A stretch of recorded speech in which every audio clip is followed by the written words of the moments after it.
Good evening, everyone. System Chalk here with the 28th episode of the Cultist Simulator Dancer DLC playthrough, playing as Margaret Zell. Now, I've had a little trouble recording the videos in between sessions.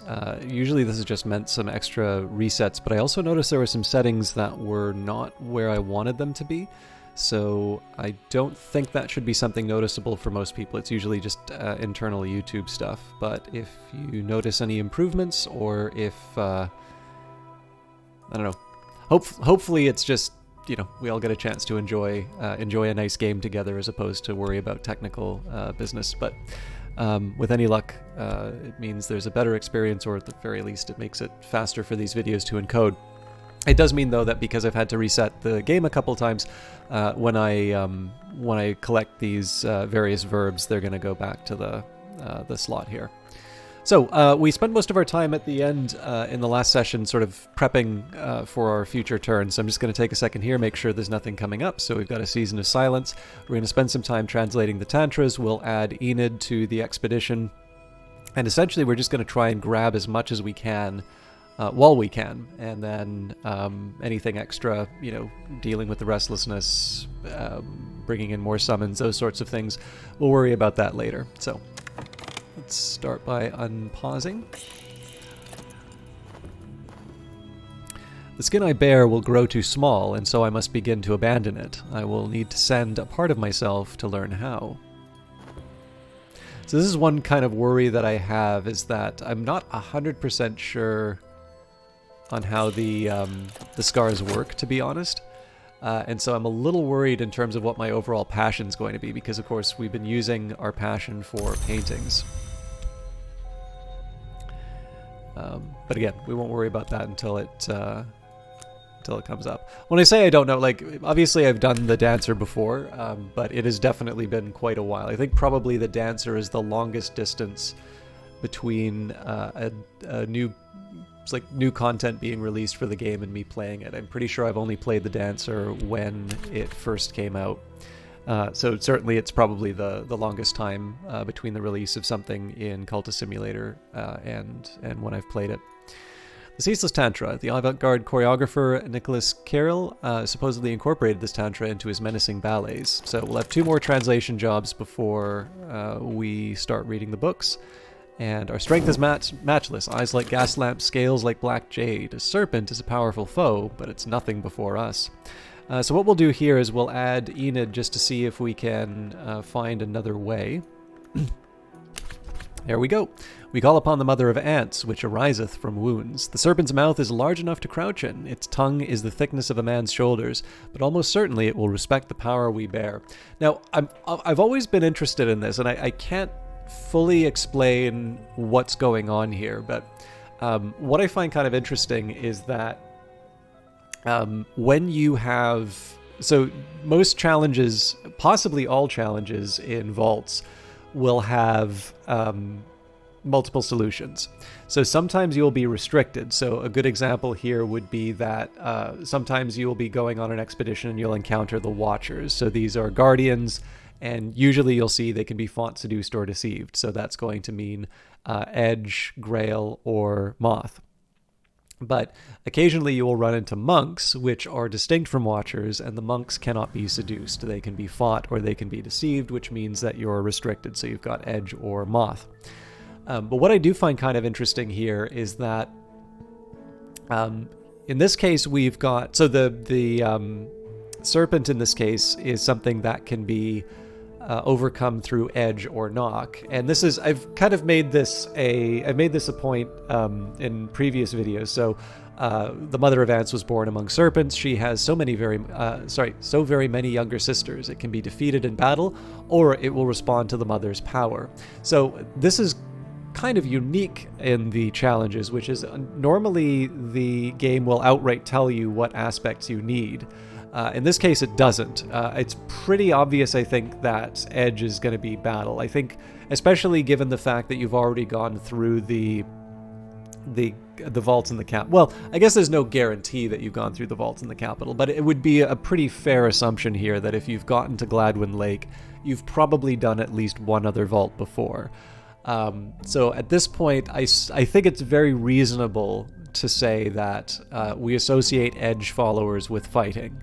And if nothing else, if you've been summoning, if you've got, your pawns, those are also going to have some more edge. So probably the association will have been made just by kind of sheer numbers, I suppose.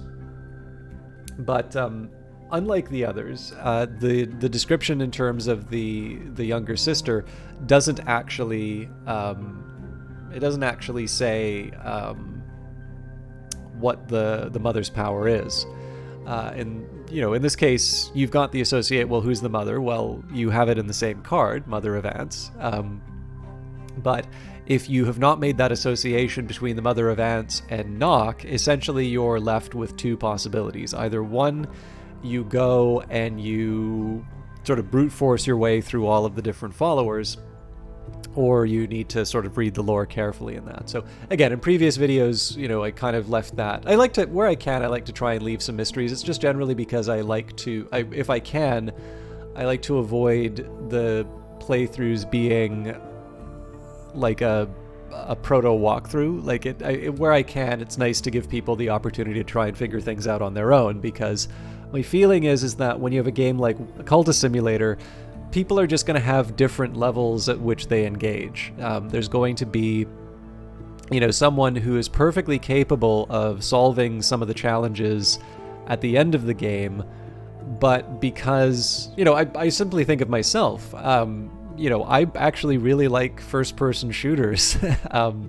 which is obviously very different from what I will do on my channel, whether it's, on these recorded videos or on stream. But I have no shortage of games that I'll play where the solution to most of my problems is to react quickly and to know the combination of weapons that's going to overcome the challenge, in enough time before it ends me. And so moving into Cultist Simulator, that's not the way you think. Certainly there's a time component to it, especially if you don't think to pause or don't know to pause.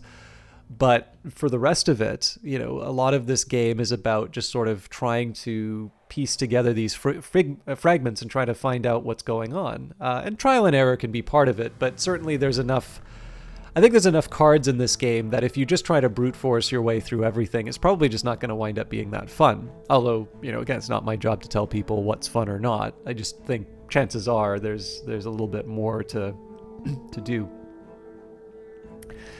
So, with that in mind, right, if you're someone like me, although I will confess, I really did enjoy Cultist Simulator from the start. If you're someone like me who plays other types of games more regularly, another example of this might be that there's the enigmas going on, and I suspect quite a few of the viewers of these videos like the enigmas. And that's going to involve a certain type of activity that is very much aligned with the sort of thing that Cultist Simulator sort of promotes.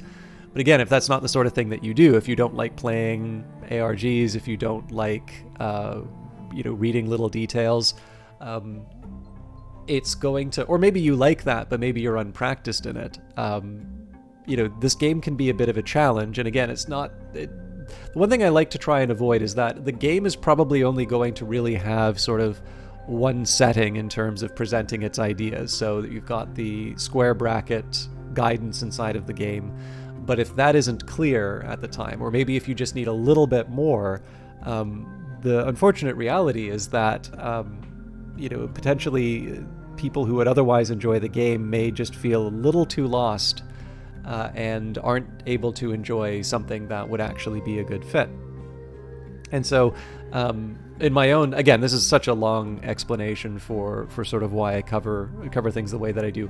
I don't try and do it all the time because, of course, if you leave too many mysteries, then again, it's just, nobody knows what's going on and you're in a bit of trouble. But, in some of those previous videos, the reason why I would refer to the Mother of Ants and leave that open as a mystery is that instead of, being presented with 100 cards, any one of which might have an important hint that you need to sort of pick out, this is a nice little way to say it's like, okay, so this game has actually given you some information here, but you need a piece of information from somewhere else. And you still have 100 cards that might have it, right? It's, you know, what you've got here is you point out the Mother of Ants. Well, where have we heard of the Mother of Ants before? And I actually don't think it's in the Nock description. No, it's not. But there will be references to the Mother of Ants later on, and they will come up associated with Nock. And, you know, I kind of like to think that for at least a few people, particularly those who are getting into the game, that sort of little guidance is able to sort of put them on the track of saying, it's like, oh, okay, so this is how this game works. Because the thing is that there are a lot of games. In fact, it's kind of funny. I've heard from a couple of people who write for other games. I maybe won't mention the games just in case this is perceived as being like a bad thing. But you know, I kind of I think I made a joke to them. I said, it's like, okay, so, you know, obviously you're one of these people who like reads all the text in whatever game you do. And they said, it's like, oh no, I skip it all the time. It's like, I just expect people, I didn't actually say I'm adding this part for myself, but I'm assuming the implication is I just expect people to read my stuff, but I don't actually think they believe that. But yeah, in this case here, right, like even the writers of these sorts of things, for some games, possibly most games, don't necessarily read all the details. And of course, in Cultist Simulator, reading these little fragments are very, very important. And so again, it's, for me at least, it's a nice little opportunity to give people just a little bit of an extra push. Maybe if they picked up the game and decided it wasn't for them, or maybe if they're struggling with the game, if they've hit a wall and are feeling a little bit lost, being able to just give that one last little, hey, you actually have what you need to solve this, but you just need to, you know, you need to maybe think a little bit differently from other games, is nice to have. And then, of course, you know, there's always walkthroughs and wikis, but my resistance in terms of walkthroughs and wikis is that there's not a lot, just because of what they are. They're intended to sort of be these repositories of information. They're usually not going to obfuscate some of the steps. It's not going to be a little bit more guidance. It's going to be more just directly saying what to do. And that's fine. Again, like, people should play the games the way that they want to, but the possible cost is that where maybe you just need a little hint, now you get the solution. And the danger there is that if you get accustomed to looking for some, you know, looking elsewhere, then you're sort of denying yourself the opportunity to enjoy and play the game. It's a little, you know, it's like anything. You're going to want to engage with the game on your own terms, but sometimes, and particularly, let's say if you're learning, so like if you're learning a skill, so if you're learning to draw or you're learning a language, chances are most of your teaching material will have some sort of a solution. And if you're learning to draw, you know, there's nothing that sort of stops you from sort of tracing all of the images that you're supposed to try and reproduce yourself. But there is a challenge in that, you know, you're ultimately going to, you know, in order to achieve the thing that you want, at some point you are going to have to put a bit of yourself inside of it. And it can be easy, and I say this as somebody who's definitely been a little too quick to look at the answers for some math texts. It can sometimes be an impediment to knowledge to look a little too early. Anyways, long rant. After the next charm here, we're going to talk to Adim to get another commission. I've more or less given up any hope of clearing out all my notoriety. We'll just have to deal with the evidence when it emerges, but how much time was left on that? 2:15, so we're good. Alright, and it looks like we didn't have an opportunity to do something extra, so just as well, because we have a restlessness to paint away. So this was going to be, oh, actually, this was originally going to, well, it still will be. I wanted to use all of the passion to clear the staleness, and we'll still do that, but I do need to wait for the passion to become available in 11 seconds. It lowers its great head. Moisture seeps from its lidless eyes. Is it weeping? What does it remember of its eldest sister, whose power we call upon? All right. So we'll grab our never know skill. Oop, we're not quite ready for the restlessness. So we do have the risk of a fascination popping up. It's a season of sickness coming up, though, so malign influences taint the night air. And the air is curdled now. I'm home again in this lump in flesh. Better, perhaps. So we do have a vitality kicking around here. Unfortunately, I think it's going to be gone by the time we need it. So there's a few options that I have, but in this case, I'm just going to go to the white door, and we might get a Course of the Heart. Now I can approach the white door through the bounds. Now I can press my fingers to it, feel its chill, watch it swing open. As it opens, my mouth closes, tightens, heals over like a lost deformity. Around and about me is the cobalt light of the Mansis.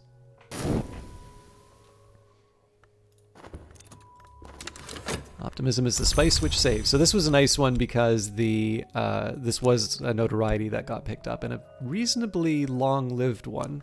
So I would like to kind of keep using Clovette this way, but I do also want commissions. So the doctor would like help with his research.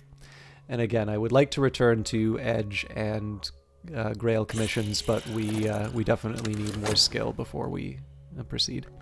I prepared the text for study. So now on to the incandescent tantra. Michael Blockley, the eccentric iron magnate, was fond of quoting from this tantra. Blockley died in a factory fire. Lock the study door, the work begins.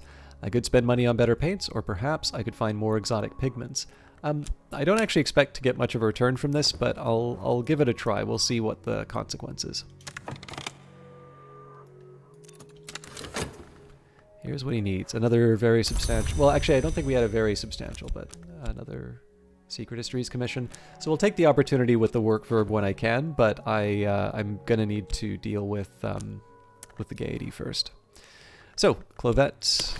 Now this is nice because we have another higher chance of the Course of the Heart because we're using a heart follower. Not everyone is sympathetic to our aims, but if we have problems with our reputation, our disciple can probably smooth them over. And in this case, we're just waiting for the expedition to complete now. So we'll move to Guerre in right away. Again, the worry here is not so much... So because I've got 2 summons, in this case we always know what we're going to bring on the first run. The worry more is just, can I get people to sort of fill in the gaps later? Okay, so I want to be careful about any dread that pops up. This is I think this had come up in a comment earlier, and I know I'd answered it, but maybe this is worth talking about. Now, I will admit I'm not 100% sure on how the overexposure, how this little card works. So essentially, there's a little bit of kind of plumbing in the background for this game, and what will tend to happen is certain cards will have these kind of intermediate states that exist for a fraction of a second. You'll sometimes see this with certain summons, and in the case of painting, this will eventually become money. So all audiences are fickle, and I believe... yeah, so I don't have overexposure now. So I'd thought for a while that maybe what this was overexposure kind of falling out of this skill. And it's possible that that is what's happening. But what has happened is I've had these moments where the skill doesn't have an overexposure and this card shows up. So maybe it was that one was generated, but it was kicked out right away. In any case, there is a thing called overexposure in the game, and essentially what happens here is that these get turned into funds after a period of time, but they're not actually intended to be something that you work with. But I do know every once in a while people see this strange card and they're like, wait a minute, it was there a moment ago. What's going on? And in this case, I haven't been able to find any particular use for it. It just, again, is a side effect of working. So the reason why I also highlight this is that, oh, Jesus. So yeah, in this case, this would have actually been a loss, right? We have a fascination to show for our effort, but we don't have any money. In this case, we made the money for the painting back, but that's not exactly the kind of return that I'm looking for my hobby. So maybe, I don't know. It's mostly because I'm wealthy right now that I spent on the paintings, but I think in future I'll hold back from doing that. All right, so we're performing at the Gaiety again. Hopefully we'll get a Course of the Heart. The stage awaits hot and clean and bare and bright. If I move the moves and step the steps and do what is required, they'll pay me. So we don't have a fleeting reminiscence, unfortunately. There's that funds I was talking about. War museums. This is our admission for the War Museum. I recall my dream. This was the lodge of blue silk, flapping in the winds of the bounds at the Mansis edge, and here was its mistress, who welcomed me as she welcomes all travelers. Company is nice, she confided, but I still miss my Christopher. 10 years! 10 years and not enough. But we could not have been long together, not without touching each other. And you know what occurs when a man long lies with a long woman. Or perhaps you don't. I hope you don't. I won't tell you just in case. I will give you a tiny gift. So let's just take a second and... I've really been cramming a lot of stuff into this corner here. I should probably bring a little bit more order at some point. But we did get our Course of the Heart, which is exactly what we were looking for. So as always, the question is there something that I want to do with the dream slot that I'm not able to work with right now? I think probably I will take another trip to the White Door, because we do have a little under a minute. Now I can approach the White Door through the bounds. Now I can press my fingers to it, feel its chill, watch it swing open. As it opens, my mouth closes, tightens, heals over like a lost deformity. Around and about me is the cobalt light of the Mansis.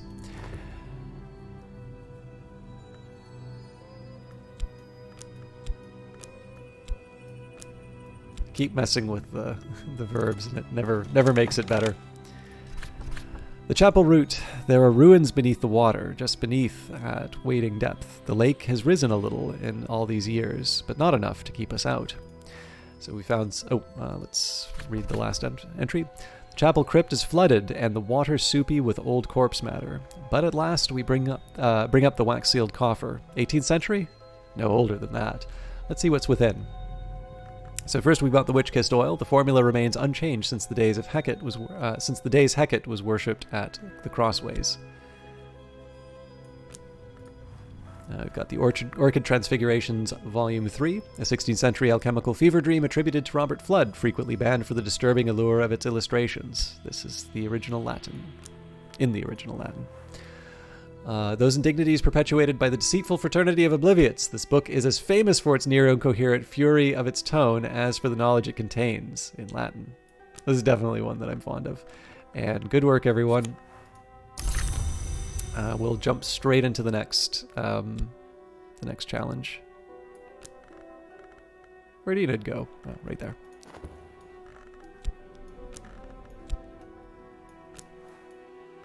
Gwerin.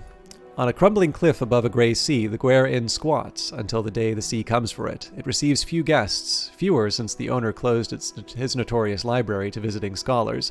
So, 2 references to the sea. This definitely recommends a percussagant, but we'll see what the rest of the text says. We can reserve rooms at the inn easily enough, but we can expect the locals, if they divine our intentions, to turn nasty, and if the library is still there, it will be well hidden. And so with that in mind, the hint is helpful because of the lantern. We'll probably want to add moth to deal with the locals. So this is kind of how I unpack a vault, is I look for certain references to things and see, make some guesses in terms of what I'll need. But... I'm always going to bring the hint and the percussagant just in order to preserve them. All right. So there is a bit of a question in terms of whether I want to keep translating the rest of these. I think I will. So the Fire Circle Tantra. The one known extant copy of this in Western Europe was stolen from the British Library in 1892, when Harvey Hattington confessed to the crime and claimed to have eaten it with butter and garlic in a moment of ungovernable whimsy. Right now, I'm kind of just waiting for the train to hit me as far as this fascination's concerned, but I guess I don't really have that much else in terms of options. I'm sure we'll have an opportunity come up. I can, of course, with the moth, if I have a summon that requires moth, that might help me as well. Did I sense opportunity? Tonight I could attract attention if I cease to hold back, if I commit myself more fully. I just wanted to see if there's a way of tossing that in. So here we'll add our health because we're short on passion. Tonight they'll notice that. All right, so we do have the warded door, which will need forge or knock. Okay, so there no lantern and the watchers. So let's start by adding porter for the moth. Its illness has damaged my health. I will need to rest before I'm fully recovered. And then we'll add the knock crew as well. I felt all their eyes upon me. Afterwards, I received a gift from an admirer. Too gaudy for my tastes, but I can sell it on the second-hand market. So we've earned ourselves a little bit of a rest from the Gaiety Theater. Let's go work on our Secret Histories commission. This may be useful for a commission. And Season of Suspicion coming up, so it's almost certain we'll get caught with the notoriety. Optimism is the spice which saves. So again, I'll do my best with the Wildwood Club. You know, I don't necessarily want to get hit with the investigation, but I'm also not expecting much. The icy atmosphere might be helpful for getting rid of that fascination, but let's go back to the Lodge of the Sage Knight. Last night, in the great pavilion above the grey sprawl of the Bounds, a woman who once called herself Teresa Gallagher sat on gilt-fringed cushions and offered me a horn cup of dream wine. The wine is imaginary, she explained, but the cup is not. To navigate the Mansis, one must understand the distinction. Perhaps one day you'll join me on the pilgrimage, or I'll join you. So here, let us share a secret. And her breath tickled my ear. Okay, so we'll use the dream slot to heal up.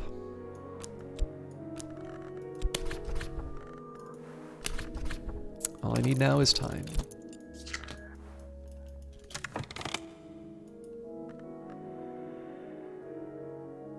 If I want to extend the period of time that the weary detective sort of has their time wasted, turning in a commission would be a good way of doing it. I'll probably turn in the commission anyway, just because it's a nice way for me to get more resources. But the real I'm not doing the same thing as I did in the priest playthrough, where I'm trying to generate as much mystique as quickly as possible. I'm generally just kind of ignoring the suppression bureau and dealing with it when I need to. All right, our strength is matched. Oh yeah, sorry, I never finished the thought that I was saying. So what I thought was interesting was that you have these different aspects. So I'm actually going to try this again, and in this case, we're going to add another moth follower. So let's grab Sylvia. There we go. Against the Watchers, a powerful deception. Look closer, closer still, closer. Keep looking, closer. Now close your eyes. So this is what I was meaning to say about the Mother of Ants, and it's similar here. So again, we've got three different aspects that can be dealt with. Now, one question you might have, and this is partly a programming thing, but also just, you know, it's a point of interest for me, is that when you have what you need, like, so basically there's a minimum requirement in terms of getting stuff done, right? So you're going to need a certain level of knock, you're going to need a certain level of edge, moth, whatever. But of course, we also know that there are really just kind of three probabilities in the game. It's like almost certain, you'll probably be fine, or almost certainly. Like, that's basically the three probabilities that Cultist Simulator uses. It's actually something I'm really impressed by, because, you know, probability statistics are a little bit more in my wheelhouse, and like my general assumption is that you kind of want this nice big wide range of possibilities that's like really finely tuned. And certainly in my, you know, applications, probably you do. But I'm maybe impressed at how much Cultist Simulator is able to do with just that sort of fixed set of probabilities. Now, of course, if you are on the receiving end of some bad luck, then of course, this is true for any game. You know, you're obviously going to talk about how unfair it is and how these designers don't know what they're up to. But what's kind of interesting is that basically once you get to 10, any additional aspect is not going to contribute anything. But it's clear here that both with the Mother of Ants, but also, or not the Mother of Ants, with the younger sister, as well as the Watchers, we have far more edge aspect than we do moth. So in this case here, it's a little hard because the text is covering it. I think that might have something to do with the UI scaling. It's just to give you an example of my settings. Nope. You know what? Probably better I don't mess with that right now. Yeah, so we've got 16 edge aspect and we've got 10 moth. Now, if I remove Sylvia, it's going to default to the highest probability event. But if I have the moth aspect that I need, it actually prefers moth to edge. And likewise with the younger sister, we only needed 10 knock for that to override the edge. Now, it's possible that, you know, in the set of conditions, you know, knock appears before edge, you know, moth appears before edge, but one natural way of doing it might be alphabetical. And of course, edge is quite high on that list, so it can't be alphabetically. It may be that there's a certain ordering of aspects, and of course, knock does have a little bit of a special place. Like if you try to subvert different types of lore, knock is kind of this absorbing state. And this, of course, also comes up in Priest, for instance. Priest works differently compared to some of the others. But with that in mind, now that we've got the Watchers, well, that's clearly not true. Like, moth overrides edge in this case as well. And so I've never quite been able to put my finger on it. Like, it feels a little weird to say, like, there's the quote-unquote canonical solution to the, you know, to the expedition, that basically moth, if there is the option, is the preferred path. But I mean, again, it's the game is the secret histories, for crying out loud. Like, you know, the idea that there's somehow one right history. I mean, I guess it does suggest in the lore that there is, you know, at least some characters in this world consider there to be a correct or real history. But yeah, in this case here, like, it is, I do find it kind of interesting, and I've not quite been able to sort out, I mean, I'm sure I could just like write out a table and work this all out, but I haven't actually quite been able to discern what the order of priorities are, but more importantly, just the meaning behind it, right? When you have, let's just say 10 for the sake of argument, among all the different aspects. You know, if is it Grail that goes higher than Moth, or does Moth go higher than Grail, and why? Is it something tied specifically to the challenge that you're facing, or is it, you know, or is it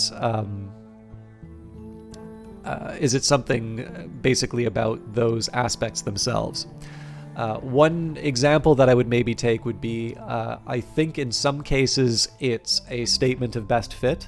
So responding to the mother's power definitely feels like a better fit than just simply violently overcoming the serpent, which, you know, I think is fair. And I suspect that is also why perhaps if you were to go, say, to the warded door, if you had knock and you had forge, my suspicion here is that knock would override the forge, because there's just something about using knock to open a warded door that maybe feels a little more satisfying than sort of blowing it open, much the same way that, you know, using the power of knock to overcome the serpent is a little preferable to stabbing it. But again, what does that have to say about the Watchers? It is, you know, edge is a principle in this world. Struggle and conquest are things that we want to account for, right? It's not that Cultist Simulator is a non-violent game. You can actually be very violent, and in some cases, I mean, there is an edge ascension in this game. There's multiple edge ascensions, in fact. But there's something very intriguing when you run into something that's maybe a bit ambiguous with the Watchers. So you would maybe think something like the Watchers are you know, you would maybe think that they would be something where it's a little bit more appropriate for edge to be the best fit. But at least here, deception seems to have been the overriding principle, which, you know, again, it's just one of these things where when you notice things like that, it's probably not enough to provoke like a major research project on your side. But, you know, you just notice that. You say, oh, that's kind of interesting. Let's maybe see if there's some more that we can sort of figure out about that. And it's possible that, you know, down the road, I'll maybe read a moth text, or I'll read an edge text, or there will be some other situation in terms of a relationship between Edge and Moth that maybe might make a little bit more sense in terms of this relationship with Watchers. So, and we have translated the Fire Circle Tantra. So I was debating about translating these, but I am gonna do the translation and just do another big run of texts. So we did read this before. Lock the study door, the work begins. So I know we're at the end of our time. I'll at least move past the challenge. I know I had a couple of rants today, so at the very least I can give a bit more gameplay. But we did get through our first expedition, and we're back on track. The biggest thing for me, honestly, was just getting back on track as far as the texts were concerned. I was feeling really bad that the study verb was empty for so long. I mean, by choice, but still. The wolf despair prowls elsewhere. No dread empowers this despair. It's over for now. Now, under normal circumstances, I would kill the fascination through this, but it's going to go away on its own, so there's not the same urgency there. I finished the manuscript, so we will have a chat with Dr. Redeem when the time comes, but let's make sure we make it in time for the gaiety. The stage awaits hot and clean and bare and bright. If I move the moves and step the steps and do what is required, they'll pay me. Their bewilderment is our opportunity. We'll pass in silent secrecy. So nothing really to do with a subtle flaw. We may be able to get a summoning in off of that. Got 54 seconds, so depending on what happens at the gaiety, we may be able to try and summon something. But the urgency for a summoning is not quite as high as it would be under other circumstances. And this is just simply because we already have two summons. And so, once you have more than two, you don't have that efficient way to sort of keep them around. So if we lose the subtle flaw, I'm not gonna complain too much. Nothing much for us to do with the dream slot, but we can at least go back to the white door. And that will take us to the end of the session tonight. So thank you everybody for watching. I think a lot of you are pretty nice about the rants and the comments and all of that, but for those of you who focus on gameplay, again, I do apologize. I feel like the last couple of sessions, though, I've made a bit more progress than elsewhere in the series, so I feel like the balance is maybe there. But as far as future plans, excuse me, we more or less have our work cut out for us. We've got a lot of texts to read. In fact, some of those texts are going to be related to principles that we want to study. So in this case, the Leonine Tantra, the Orchid Transfigurations are both aspects that we have are about principles that we want to do a work on. It may not be sufficient to take us to that important level. It is, of course, also worth saying that we're still looking to solve the riddle of the Stag door. I don't believe we've gotten any new lore that's related, but we'll get that over time. So a lot of studying. We will keep sending Clovette out to deal with our reputation, although again, my expectation at this point is that the Weary Detective is going to find the notoriety, and we're going to transition into using Moth followers to get rid of the evidence. In fact, that might be a use for the subtle flaw. We'll see. And then following that, I suppose it depends on whether or not we read our books fast enough to take up everything that we've found in the Shires. But of course, all of that will be done next week. Thank you very much for watching. If you have been enjoying the series and have not yet done so, please consider subscribing to the channel. You can also hit the little bell beside subscribe if you want to be notified of extra videos. And if you did enjoy the video, please consider leaving a like. And if you would like, also a comment, because one, I really like reading the comments. It's a chance for me to interact with all of you. And they do also help the videos get noticed. And I will confess, I was never expecting... So, compared to other YouTube channels, this is a minnow. This is definitely far more attention than I ever expected this channel to get. And as always, I realize at this point I probably oversay this, but that is because of all of you, and it's given me a reason to continue doing these videos, and I always want to acknowledge that, whether or not that said so in the comments. I definitely want to I want to make sure that that is not taken for granted, and particularly for those of you who know a little bit about how YouTube works, it's, I think, very cool that so many people have shown this kind of support. I hope you all have a wonderful weekend. We'll be back Monday for more of Margaret Zell's story. Until then.